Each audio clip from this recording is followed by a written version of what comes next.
So if we take a look at number 10 here, find f of 8. So 8 squared plus 2 times 8 plus 1.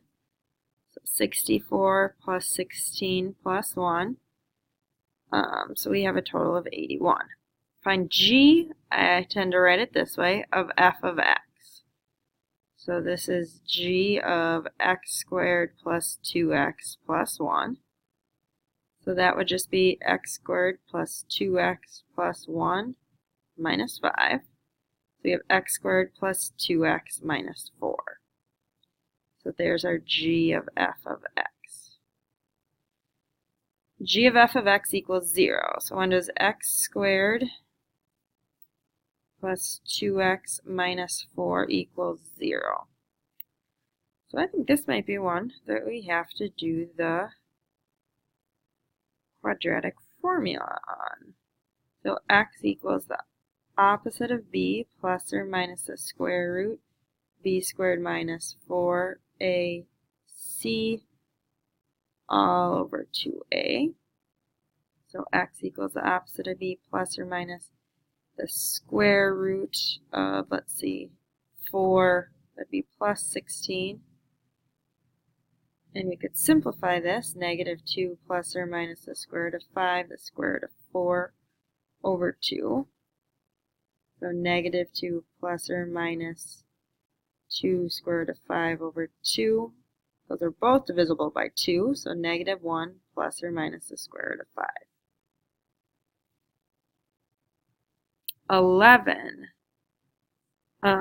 Let's see, for the graph above, 2x minus 1 over 1 over minus x, find the x-intercept. Well, that's when y equals 0, so 0 equals 2x minus 6 over 1 minus x. We fraction bust, so now we have 0 equals 2x minus 6. So if we solve this, so x equals 3, so it's the coordinate of 3, 0. Write down the equation of the vertical. So when does our denominator equal 0? So that's when x equals 1. Find the equation of the horizontal. So our degree is the same. So just trickier because those coefficients. So this would be y equals 2 over negative 1, or y equals negative 2. Problem 12. Let f of x equals 3x over x minus q. Write down the equation of the vertical and horizontal. Well, the degree is the same, so that's going to be 3 over 1, or 3. Our vertical, well, what makes a 0 in the denominator is just when x is equal to q. The vertical and horizontal asymptotes of the graph intersect at 1, 3. Find the value of q. Okay, so we know that there's one at y equals 3.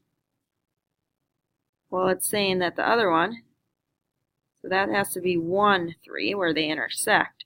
So wouldn't that mean that our vertical is at x equals 1, which would make q have to be 1?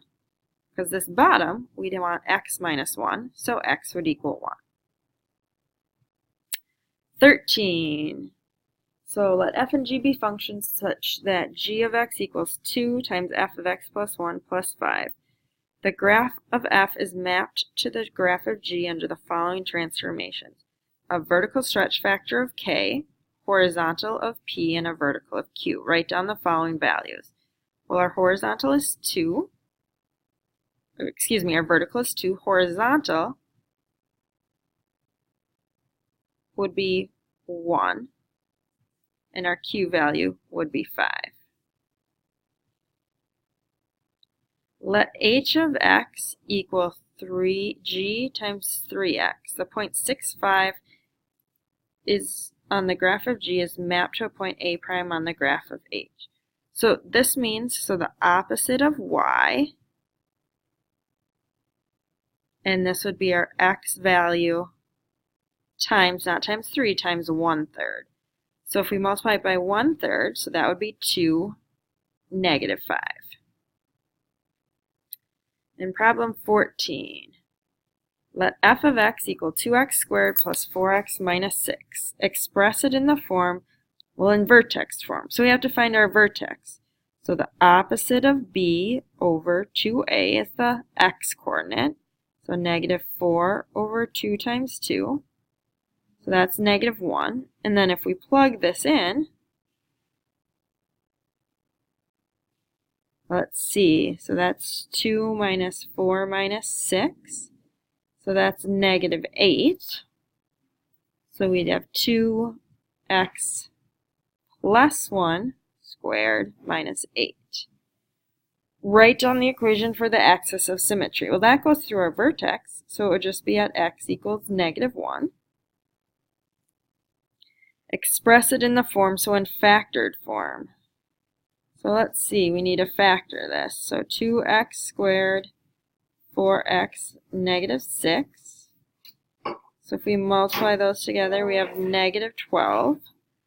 So it multiplies to negative 12 and adds to 4. Let's see, 6 and negative 2.